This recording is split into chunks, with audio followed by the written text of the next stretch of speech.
மனித காதல் அல்ல, அதையும் தாண்டி புனிதமானது.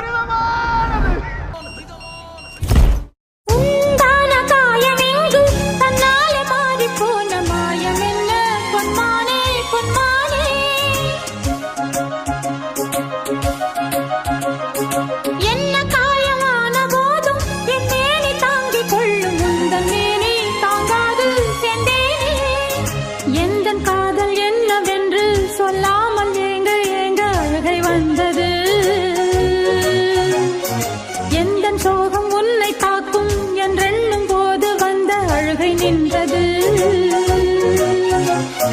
மனிதர் உணர்ந்து கொள்ள இது மனித காதல் அல்ல, அதையும்